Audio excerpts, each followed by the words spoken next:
Seorang insinyur dan arsitek asal Mesir yang lebih suka berada jauh dari pusat perhatian publik.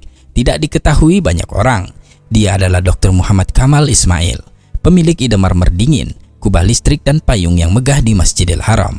Beliau orang termuda dalam sejarah Mesir yang memperoleh ijazah sekolah menengah atas, orang termuda yang terdaftar di sekolah teknik kerajaan pertama, orang termuda yang lulus dan dikirim ke Eropa untuk mendapatkan 3 gelar dokter di bidang arsitektur Islam. Dia juga yang termuda yang mendapatkan syal Nil dan pangkat besi dari raja. Dr. Muhammad Kamal menikah pada usia 44 tahun. Istrinya melahirkan seorang anak laki-laki lalu meninggal dunia. Setelah itu beliau tetap menyendiri dan mencurahkan seluruh waktunya untuk beribadah kepada Allah hingga wafat.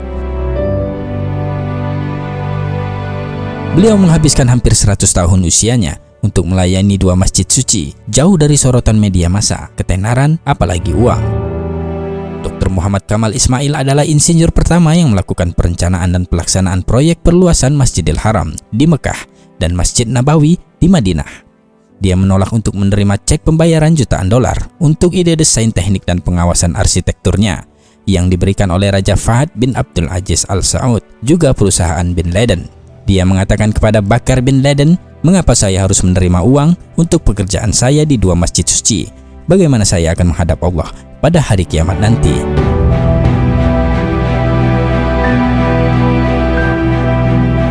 Dokter jenius ini memiliki kisah ajaib atas kuasa Allah yang menakjubkan dan luar biasa sehubungan dengan batu marmer yang dipakai untuk lantai Masjidil Haram, juga Masjid Nabawi.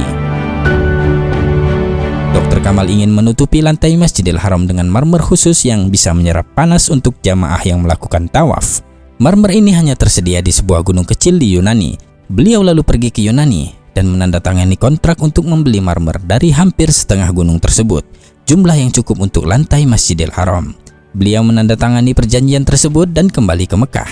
Setelah 15 tahun selesai pembangunan di Masjidil Haram, pemerintah Saudi memintanya untuk menempatkan jenis marmer yang sama di Masjid Nabawi di Madinah. Dr. Muhammad Kamal mengatakan, "Ketika raja memintanya untuk melapisi Masjid Nabawi juga dengan marmer yang sama, saya menjadi sangat bingung karena hanya ada satu tempat di dunia ini untuk mendapatkan marmer jenis ini, yaitu di Yunani, dan saya sudah membeli setengah dari yang tersedia." Dr. Kamal mengatakan bahwa ia pergi ke perusahaan yang sama di Yunani dan bertemu dengan CEO dan menanyakan jumlah yang tersisa dari marmer tersebut.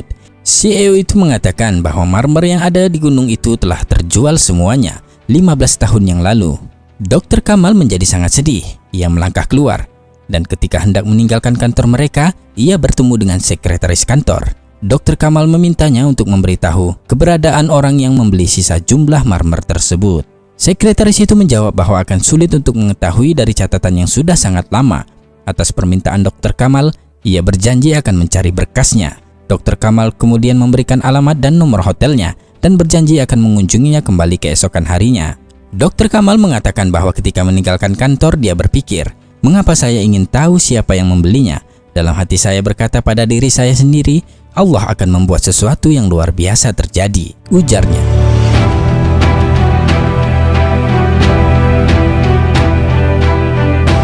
Keesokan harinya, beberapa jam sebelum berangkat ke bandara, Dr. Kamal menerima telepon dari sekretaris perusahaan itu yang mengatakan bahwa dia telah menemukan alamat pembeli.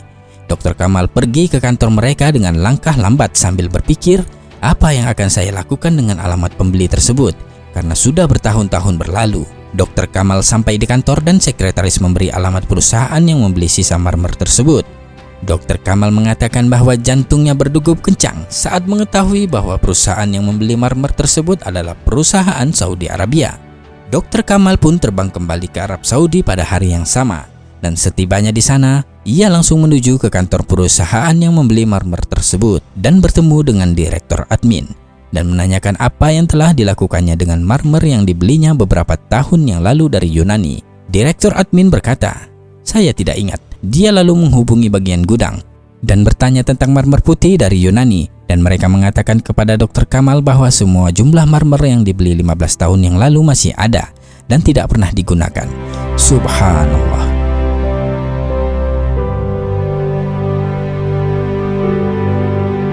Dr. Kamal mulai menangis seperti bayi, dan selanjutnya dia menceritakan kisah lengkapnya kepada pemilik perusahaan. Dr. Kamal memberikan cek kosong kepada pemilik perusahaan dan memintanya untuk menuliskan jumlah yang diinginkan.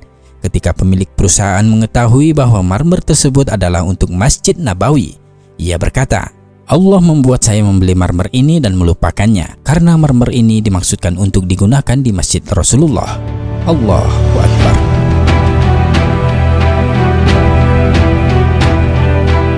Betapa kuasanya Allah membuat skenario bagi hamba-hamba pilihannya, semua atas kehendaknya. Dr. Muhammad Kamal Ismail meninggal pada 2 Agustus 2008. Semoga Allah menempatkan beliau di tingkat tertinggi di surga Firdausnya kelak. Amin ya rabbal alamin. Wallahu a'lam bissawab.